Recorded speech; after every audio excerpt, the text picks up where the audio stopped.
Hey guys, um, this is not my usual video today. I'm going to talk a little Hawkeyes.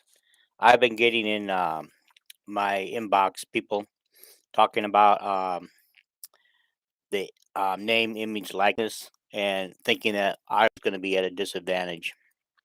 So here's what I know: they have a program called Flight, um, which they're working with a third-party company. Let me look that up real quick. Um, So anyway, while they're working with this third party company, I think it's called the influencers. Um, this isn't. I think people have a misunderstanding that the program that Iowa set up it's only for tools, education purposes to give the student athlete to show him how to go about marketing himself, show him how to use social media to market himself, show him how to use whatever, showing how to get sponsors, things like that. Um, and people think that that's put Iowa at a recruiting disadvantage because there's a couple of people out there on the internet saying that they talk to recruits and the recruits have told them that the name, image, likeness flight program that Iowa has is not anywhere as good as other schools. Um, the thing I can't figure out is are the other schools actually offering cash from the schools? Because the schools can't offer cash, guys. They can't, outside of paying for your education and your books and your living expenses, going to school. The school can't give you money. They can feed you at team meals, things like that, but they can't buy your groceries. They can't buy your gas. They can't buy you a car. So do you think that everybody thinks the Oklahomas and the Alabamas and the Ohio States of the world are have more of an advantage with the recruits? They always had more of an advantage of the recruits. They always get better recruits than Iowa. Okay, they always get more five-star recruits than Iowa does. So that being said, the five-star recruits are that that these schools get are more name brand people. Okay, they're more national brand, more first round draft pick. Early round draft picks. Not early round, but first round pick, early draft. Maybe the first eight, nine, 10 people picked, which are always the hot guys. Those guys are probably going to be able to go out now and get $1 million endorsements. I don't know. I've heard that a couple of people went out and um, got $1 million endorsements already. That's fine. They probably did. Um, they're name brand people who are probably going to be, drafted first, second, third, things like that. So they're already, they're going to make money after this year anyway. Okay. Iowa doesn't have a person who's going to be drafted one, two, three, somewhere around there. Um, what they've got is a lot of great talent on the team. Tyler Linderbaum, considered a first round draft pick and probably the best center in the United States this year. He probably has a chance to make some money, but as a center, his name is not going to be as well known. Okay, but his name, I hear his folks are putting together some T-shirts and stuff to help him out and everything. Great. You know, I don't know what else he's got going on. Caitlin Clark is starting to become a national name. She's on the USA Women's, I believe, under 19 team or something like that, and doing well right now. So she's making it. She's going to make some money. I got a feeling that her endorsement deals and her things like that are going to go great. And so things like that. Spencer Lee, he's already put out some T-shirts. He's already copyrighted a phrase of his. Don't be wussies or something like that. You guys know what the phrase is, okay? I definitely want to buy one of his T-shirts. Okay, I want to help the guy out. I like Spencer Lee. um, so those guys, I mean, they're not going to make millions of dollars. They're going to probably make thousands of dollars. In the thousands. Okay. Um, they're probably going to get paid to show up and sign autographs somewhere. They're probably going to have some T-shirts. Their family are probably working on T-shirts now. Where they'll sell at the games or something.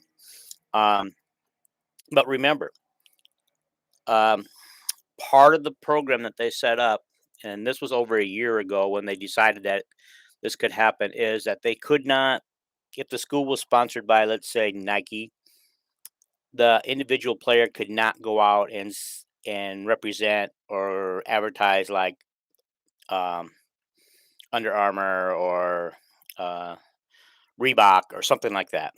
They can't do that yet.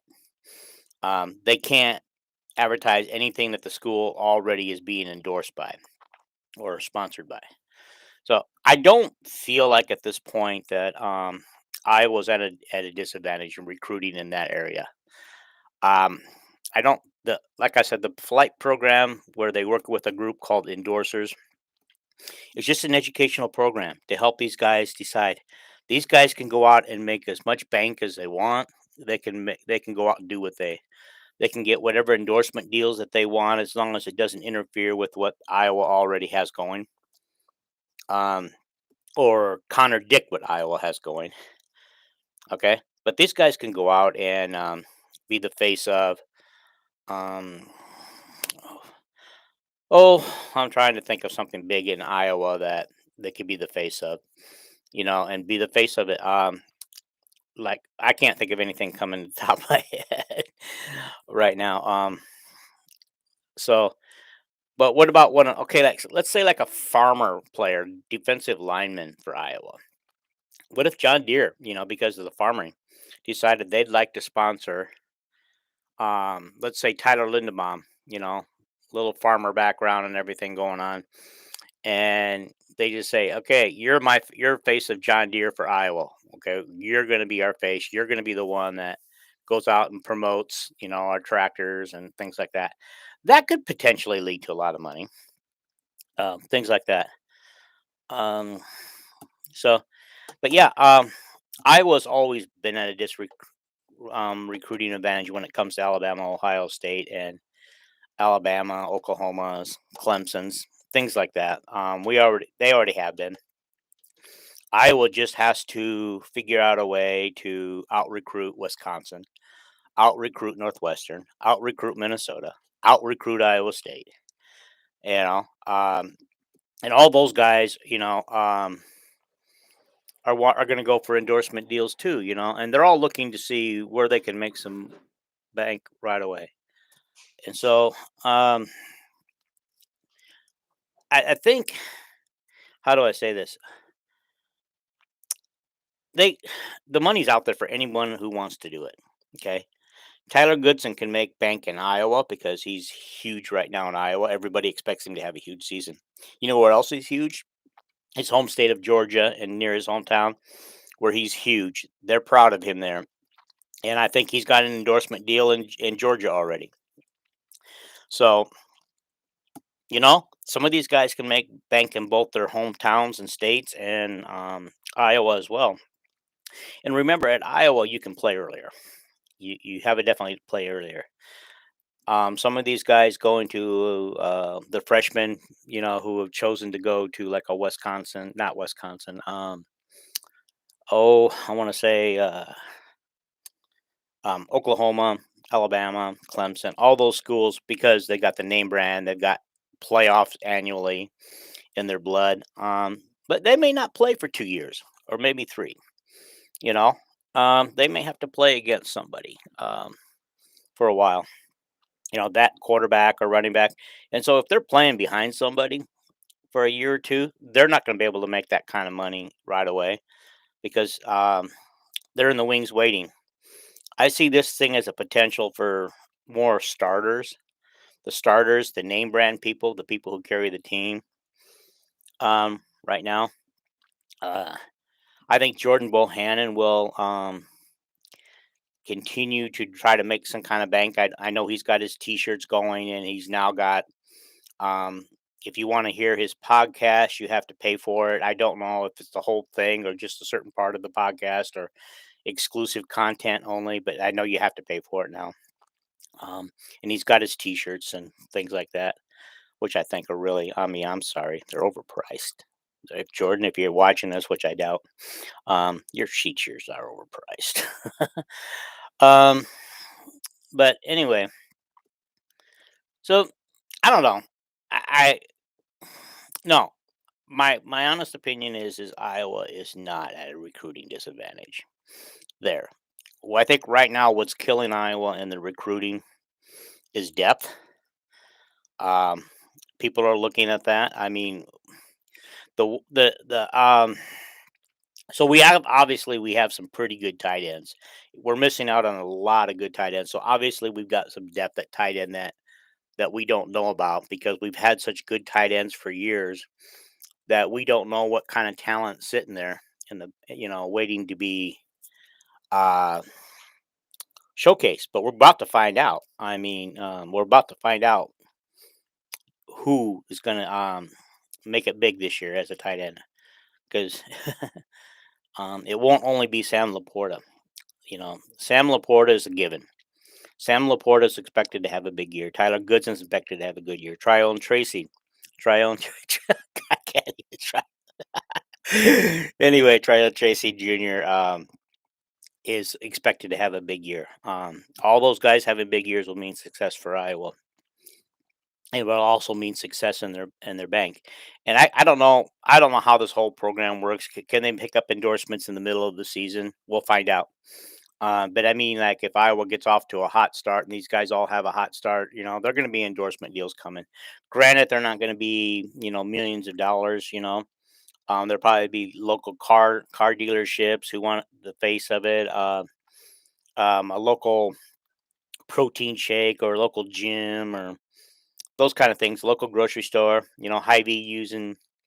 They like to use celebrities, and let's face it. In the state of Iowa, Iowa athletics are they're celebrities. They're basically celebrities. Um, so you know, the opportunities are going to be there for our things. Like I said, so going back to why I think the recruiting disadvantages are number one depth. The only place I don't that concerns me is why we're not having more success is the running back. We don't really have any depth there. We have five guys, and one of them's a walk on the roster. Um, and then So I don't know much about him. I know that the two Williams running backs. I'm hearing good things about them.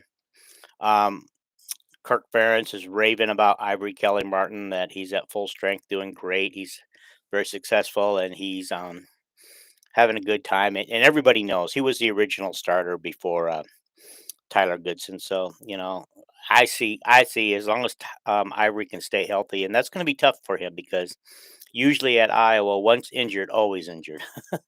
It just seems like they never get their fair shot. I don't know what the deal is there, but Ivory should have a pretty decent season right alongside Tyler Goodson. That's what I'm expecting.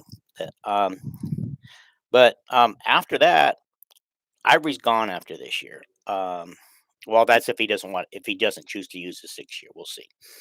Um, Tyler, if he has the kind of season we're expecting, he might be gone. There's a chance that he's eligible after this year's over. He's eligible for the NFL draft. He may want to test the waters. I don't. In the NFL, can you test the waters and come back like you can in basketball? I don't know. Good question. Good question. I need to find out for myself. But he may want to think about that because he's expected to have an outstanding, huge year, and so you know. Um, So I don't understand the running back situation. Why we're not getting any running backs because we don't, in my opinion, we don't have any depth. Um, I think the future of the D line and the O line, even though they're both going to be a little bit young this year, um, is in good hands right now. So I think and we've gotten some excellent linemen that have already committed. Um, and then let's see where else. Oh, linebacker, DBs. Oh my gosh, I think we're set for a while. We've got a lot of starters back. We've got some talent there, and these guys are. And I think a few of them will be back next year. And so I think we're set there. So I think we missed out on a linebacker or two, but on all honesty, we're set for right now. And there in quarterback, people think Deuce Hogan is the future. We'll see. Um, but we need Spencer to step up this year and make the throws downfield that he's capable of making for that. And then so depth, as I said, is part of the problem. You know what else is part of the problem in recruiting? Is Kirk Ferentz's age. He's 66 years old now. And he has said that as long as he feels fine, he'll coach till he's 70, and he may coach beyond that. But right now, he's kind of put it out there that 70 is where he intends to retire, but he's not 100% sure. He's not saying 70 is a give all, give all take all, that he's going to retire at 70. He's just saying that that's his goal right now, to call it quits at 70. So that's 4 years. So most people that they're recruiting right now, they're looking at Kirk won't be there for their fifth year if they're there for 5 years. Um, so, um,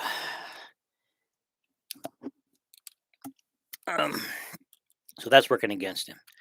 I also believe in some way, shape, or form the pending lawsuit is going to work against Iowa too, and I think most people think that, and that some people think that it's going to be a year or two before Iowa totally recovers. But hey, the 23 and the 24 classes are already off to an excellent start.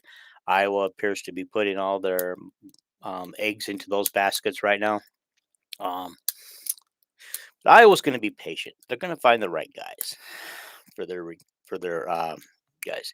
They're going to find the guys that want to come to Iowa, that don't mind the Iowa way of doing things, that want to have a shot at the NFL, and that are willing to work. Iowa, they say, is a developmental program. I guess I see that. I see that. I mean, we're starting to get to the point where we're reloading some positions, but other positions, like, we're not really reloading. We're training them for a year or two, and then we're getting them on the line, and like the linemen, and but Iowa's lost six defensive linemen over the last 2 years to the draft. Um, wow, think about that, guys.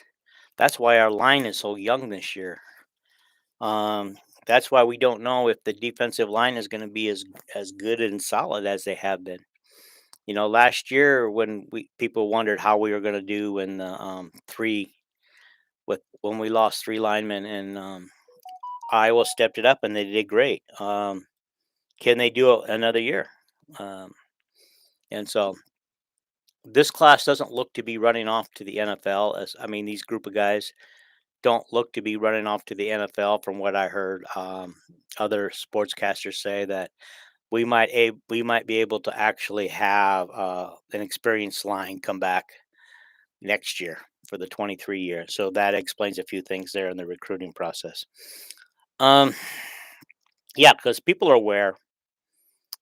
The athletes are aware. They want to play as early as they can. And you notice that some of the schools, we're losing out to Notre Dame. Yeah, Notre Dame is some people's um, dream school. It really is. Not mine, of course. Not mine. Um, I've never been a big Notre Dame fan. But Notre Dame is a national commodity. They have their own TV contract, and we're starting to lose recruits that way. I remember maybe 10, 15 years ago that wasn't the case. That Notre Dame was having a hard time and they couldn't get the recruits that they wanted, and now they pretty much throw their name out there and the recruits come running. Um, what I don't want to lose to is, I understand losing to Notre Dame's, um, Oklahoma's, things like that, when they choose to go to those schools. Iowa had already is a disadvantage at that. What I don't think we should be losing to is that we shouldn't lose to Illinois. We shouldn't lose a recruit to Iowa State. Uh, we shouldn't lose one. Well, we have been losing them to Wisconsin too, but we've also had a few gains there, in Wisconsin. Getting the Wisconsin people um, too. So I don't like losing to Wisconsin on the field, on the court, anywhere. And I don't want to lose to them in recruiting. We've got to do a better job about recruiting Wisconsin if we're going to make it through. the Big West, the Big Ten West, if we're going to be that group. Okay. We also don't want to lose to Northwestern on the field, on the court, you know, or any recruits. I don't know how many recruits we actually lost to Northwestern. Northwestern seems to find the right guys for the right positions that understand, they're smart. They have to have certain GPAs and everything to get in. So not only are they excellent football players, but they're smart people who play smart on the field. And so Pat Fitzgerald's done a great job of getting that program. He's not been consistent, you know, but he has won 2 out of the last 3 Big Ten West titles. So, right now I'm looking at the Big Ten West title goes through Northwestern and Wisconsin right now because they've won the last many of them. Um, has anybody besides Northwestern and Wisconsin won a Big West title since Iowa won it in 2015? I don't know. I can't remember. And I have a book that I could look it up, but I'm not going to go get it right now. I got about 8 more or 9 more minutes I want to spend on this. Well, I also wanted to bring up what was that? Oh, expansion, playoffs and expansion. Okay. We already know it's old news now that Texas and Oklahoma are running off to the SEC. They said, you know, by by 2025 they'll be gone. However, most experts think that they might be gone as soon as next season. We'll see about that. And then the Pac-10 and the Pac-12, not 10, and the Big 12 are talking about some kind of a merger because there'll be 8 teams left. Rather than the Big 12 trying to go out and replace those 2 teams, there's talk that those 2 conferences might merge and become a 20-team league or have some kind of a scheduling contract between them where, between them so that they could have some quality opponents during the year, I think. Something like that. I don't think they've decided exactly what they want to do. So where does that leave the Big Ten in expansion? Do they need to go beyond 14 teams? Our guys are going to get poached too. Now that the door's been open, you can bet that our guys are going to get poached too. SEC will be at 18 teams. No, they'll be at 16. I'm sorry, they'll be at 16 teams with Oklahoma and Texas. ACC, they may want to try to get Penn State or even Ohio State to come with them. They might be looking at that. And I know that people have said, well, let's just dump Maryland and Rutgers and let's go find a couple of new teams. You guys are all looking out east for teams, the Syracuse and the Pittsburghs and the stuff like that. I'm thinking more Midwest and West. Let's expand that thing. Let's go get a Baylor. Let's go get a Kansas or Kansas State. You know, I know that I'm not going to bring up Iowa State because I know that the Hawkeye fans don't want Iowa State in their conference, but you know, it would be a natural fit because Iowa State is closer to 2 of our rivals, Minnesota and Nebraska, than we are. They're right in between Iowa City and those two other places. So that would actually be kind of fill in the gap right there. Plus, what it would do is if we did have Iowa State in the Big Ten, and we're contractually obligated to play them every year. This way, we'd be playing them in the Big Ten, and we got 3 open games that way. You guys have been screaming for Iowa to play a Notre Dame or an Oklahoma or those kind of type teams, big Power One division teams, Power Five division, one teams for years. Well, that would open up the door. That would allow Iowa to go out and schedule one of those 2 teams. Plus, they're 2, MAC type teams that they usually schedule. They always schedule like 2 type MAC teams or a UNI or Northern Illinois or something like that, you know, or South Dakota, North Dakota. We all know what happened with North Dakota State a couple of years ago. So think about that. If Iowa State were in the Big Ten, we'd be playing them every year anyway. this would open up an opportunity for another Power Five game that everybody wants because everybody's tired of Iowa State. Well, are you tired of Iowa State because you think it does nothing for Iowa if we win? This year, if we win, it does a lot for Iowa, guys, because everybody knows Iowa State is picked in the top five, top six preseason polls. We'll see if they stay there by the end of the year. And we'll see if they get back to the Big 12 championship game like they're predicted to do. Okay. So, um, anyway, so that's my argument for bringing Iowa State on board. But I don't know if the rest of the Big Ten would, see it Iowa's way because that's more to Iowa's advantage than it is to anybody else's advantage in the Big 12 or the Big Ten. I mean, so like I said, where does that leave the Big Ten now? Do they have to expand? I don't know. I'm not an expert in that area.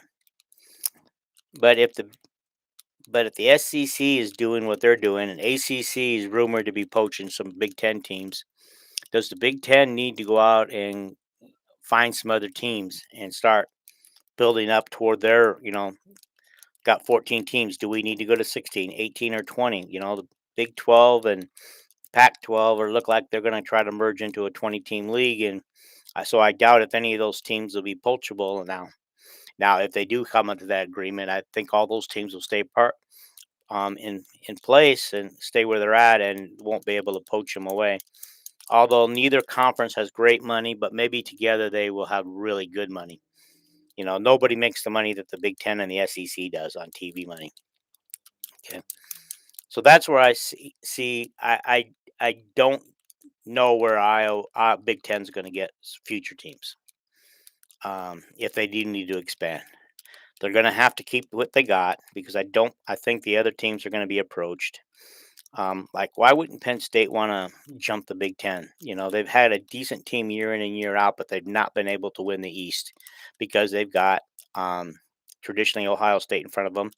They also have Michigan, which is tough, not great, but tough. I mean, you never guarantee to win a Michigan game with, Harbaugh's brought them back from where they were. They just haven't done the one thing that he was hired to do, and that was beat Ohio State and win Big East championships. I don't think he's done that either one of them yet. So thinking about that, um, that's my opinion there. So I'm looking at who do we go after? Obviously we're not going to be able to go get Pac-12 or Big 12 teams.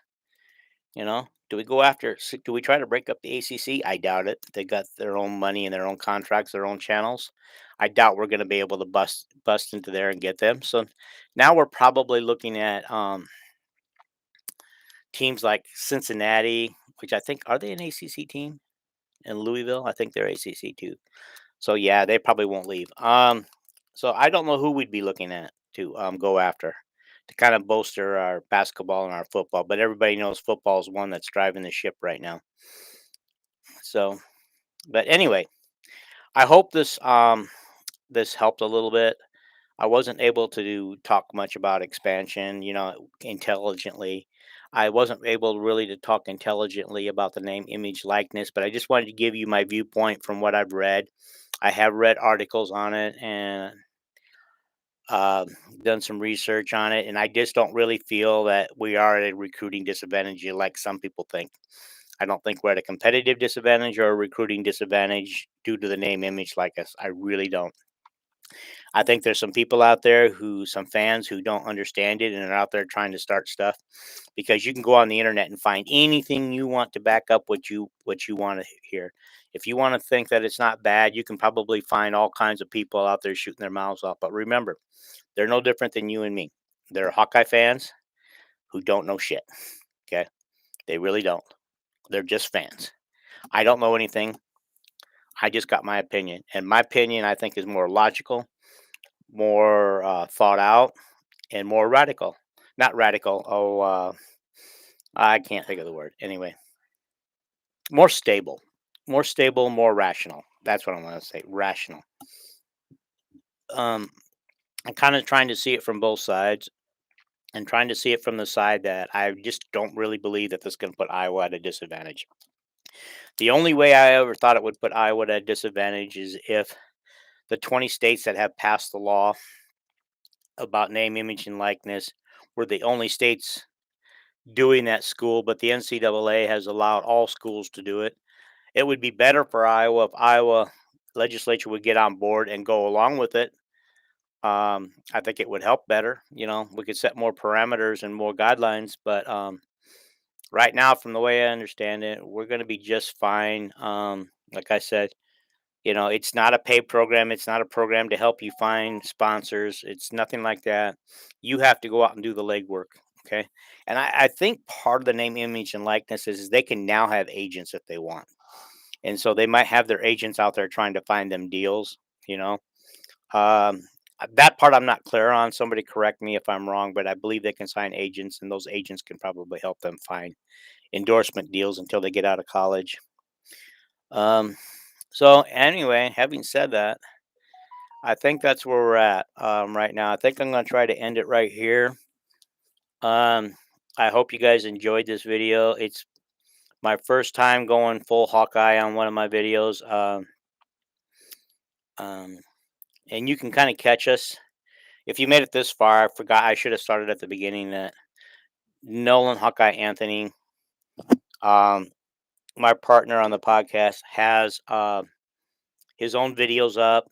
He's got some really good topics he's picked out, and he's done a really good job with them. He's thought them out, and very well, and he's done a good job with it. And check out some of his videos. Just search him on the internet, Nolan Hawkeye Anthony on YouTube or on Facebook. You can do that. But he also has a website called 247hawkeye.com. And the podcast, you can research that on for any of the. I believe it or not, I believe if you punch that in on the any social network, you'll be able to find all of his content on the social networks on all of them. And the NHA podcast, done weekly. Um, Hawkeye fans. You can find it on YouTube. You can find us both on there sometimes, or sometimes just him. Or sometimes Paul might be on there. You never know who shows up, but it's mostly a Nolan and me thing right now. And then you can also find it on regular podcasts. If you don't want to watch it on YouTube and you want to listen to it on the podcast, you can listen to it on Spotify, SoundCloud, Anchor. We do ask you that if you have Anchor, listen to it on Anchor because that's where the money will come in. Honestly, in order to give you better and better content, we need to get paid. And so, if you're listening to it on Anchor, it does generate some dollars for the podcast. Okay, so do that. Help us out, help Nolan out. That's Nolan's baby, and I'm just appreciative of Nolan allowing me to be a part of his podcast. I really enjoy it. It gives me an outlet to talk Hawkeyes, express my opinions, and you guys have really been receptive to both of us on our podcast, and it's really growing. And so we do appreciate that. And so I just want to thank you guys, and just continue to listen. Share this to your favorite Hawkeye website. When this comes out, I'm not live today. I'll be, or am I? Hmm. It says I have one viewer. I'm not supposed to be live right now, but I guess I am. Um, so I'm just gonna get off before I get too long because I know you guys don't have time to sit here and watch videos all day. But hey, I appreciate you watching, and thank you for watching my first solo Hawkeye content page. I hope to do more in the future. Most of it will come from either Nolan's end or our podcast end, but once in a while I'm going to throw out something when people ask me questions. And I did get some feedback this past week, and I told them to let me think about it. I wanted to come out and look, research it a little bit and be thoughtful about it, and just really, be intelligent about what I thought because I didn't want to overreact to what was going on out there. So I hope this makes you guys feel better. Although I'm not an expert in the area, but maybe I can do that, or maybe I should have tried to find. Maybe next time I'll try to find an expert in the area and bring them on and ask them questions. Somebody who's in the know. Okay, guys. Thanks for watching. I appreciate it. You have a great day.